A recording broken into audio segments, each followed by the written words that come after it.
Bonjour à tous et bienvenue sur cette nouvelle leçon de mathématiques. Nous sommes à la 15e leçon sur cette série de 20 leçons prévues pour la classe de première C et D comme enseignées dans les lycées et collèges au Cameroun. Alors la leçon d'aujourd'hui est intitulée Translation et rotation. Sans plus tarder, nous allons commencer par cette première partie qui est translation et symétrie orthogonale. C'est justement la synthèse de cours et la suite sera réservée au quiz.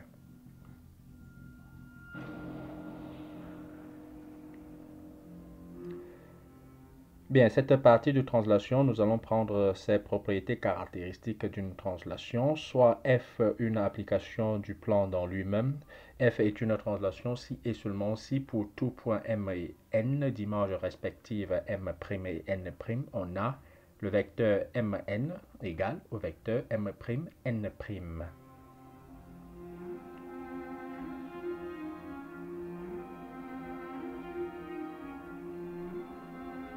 Alors, comme première propriété, nous allons prendre la composée de deux translations. Alors, soit U et V, deux vecteurs, la composée TU rond TV, des translations de vecteurs respectifs U et V, est la translation de vecteurs U plus V. Alors, intéressant, parce que justement, si vous avez à composer deux translations, si vous connaissez juste les vecteurs de translation, ça veut dire que la composée va tout simplement être la translation de vecteurs, la somme de ces deux vecteurs. Alors, c'est ce que illustre ce schéma que vous avez ici. Vous avez par exemple la translation de vecteur U, comme présenté ici, et la translation de vecteur V, comme aussi présenté là. Alors, nous voulons chercher l'image de M par la translation, la composée de la translation TV avec TU. Alors, qu'est-ce que nous allons faire? Nous allons d'abord prendre TV de M, ce qui va nous donner M1. Et ensuite, nous allons faire TU de M1, ce qui va nous donner M'.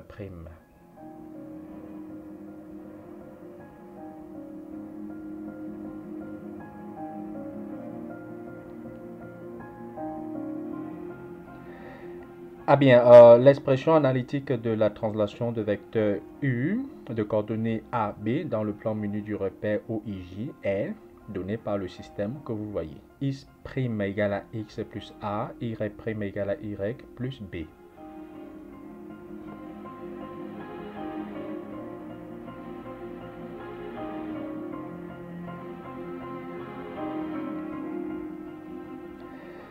Grand 2, non pas grand 2, petit 2, justement, symétrie orthogonale. Alors, soit M', M' et O, 3 points du plan.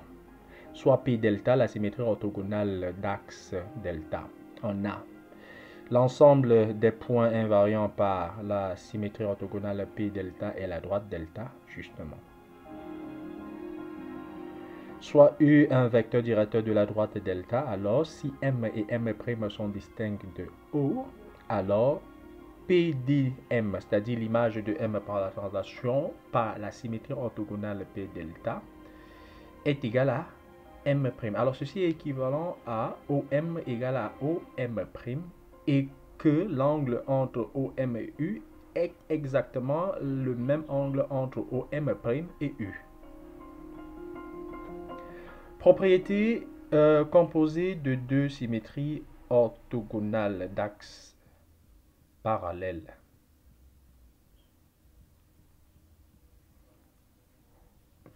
Bien, alors, soit delta et delta prime deux droites parallèles, O, un point de delta et O' sont projetés orthogonales sur delta prime.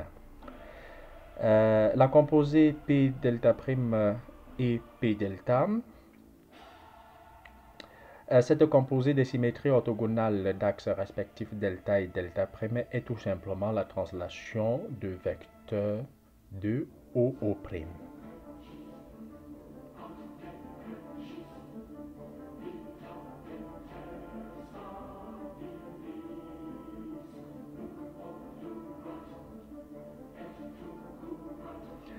Alors, propriété, détermination d'une translation. Soit TU, une translation de vecteur non nul U, Pour toute droite delta de vecteur normal U, il existe une droite delta prime et une seule, telle que P delta prime rond P delta soit égale à TU.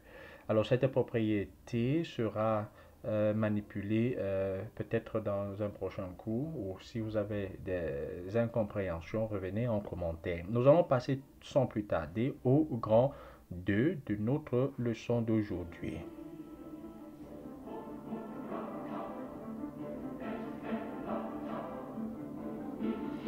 Grand 2, rotation composée de symétrie orthogonale d'axes séquentes.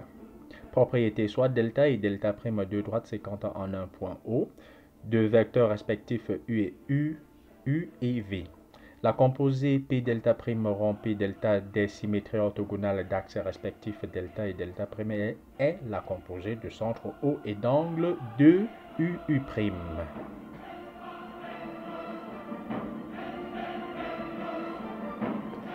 Propriété décomposition d'une rotation soit R O alpha, c'est-à-dire la rotation qui a pour caractéristique O et alpha. En fait, c'est la rotation de centre O et d'angle alpha. Pour toute droite delta passant par O, il existe une droite delta prime et une seule. Alors, telle que P delta prime rond P delta soit égal à la rotation de centre O et d'angle alpha. Propriété caractéristique d'une rotation.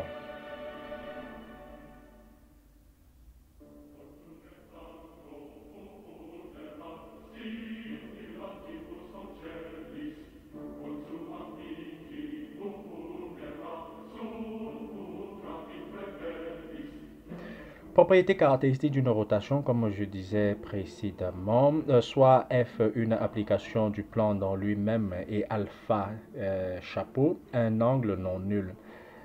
F est une rotation d'angle alpha si et seulement si pour tout point M et N distincts et d'images respectives M' et N', on a Mn égale à M', N'.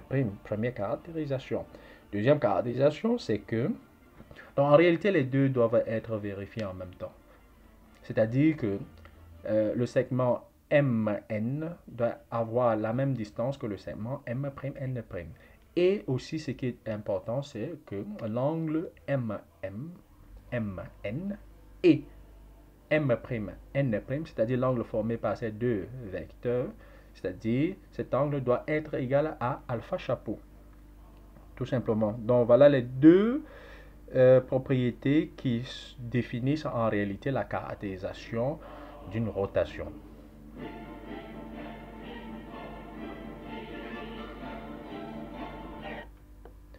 Propriété, nous allons prendre la composition de deux rotations de même centre.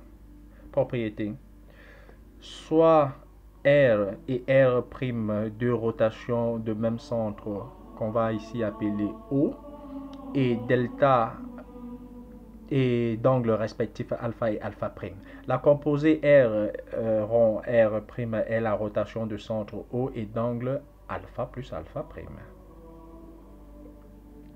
Et bien, vous avez le schéma qui illustre ceci. Un peu comme nous avons fait avec la translation. Nous allons d'abord prendre l'image de M par R', ce qui va nous donner M1. Et ensuite, nous allons faire l'image de M1 par R, ce qui va nous donner M'.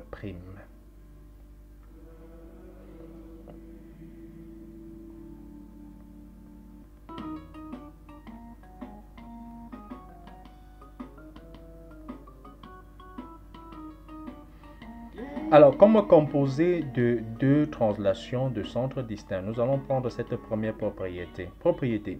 Soit R et R', deux rotations de centres distincts, d'angles respectifs alpha et alpha prime. Si, ça c'est pas sin, si alpha chapeau plus alpha prime chapeau est distinct de l'angle nul, alors la composée de ces deux rotations est une rotation d'angle alpha plus alpha prime.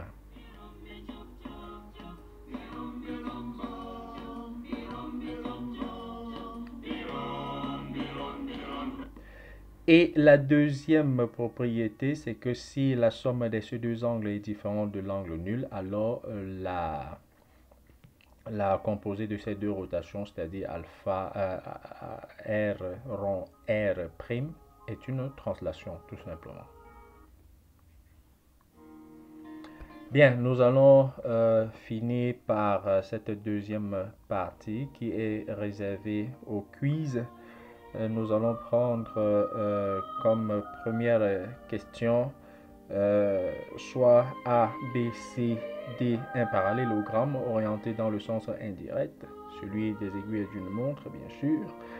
Alors, vous devez choisir l'une ou les bonnes réponses, toutes les bonnes réponses proposées parmi les quatre que vous voyez là. Bien, alors je vais vous laisser parcourir votre quiz, répondez à toutes ces questions et si vous avez des préoccupations, revenez en commentaire. Et sur ce, nous allons nous séparer et nous donner rendez-vous la semaine prochaine. Voilà la prochaine leçon qui sera, laissez-moi vérifier ma fiche, qui sera intitulée Isométrie du plan.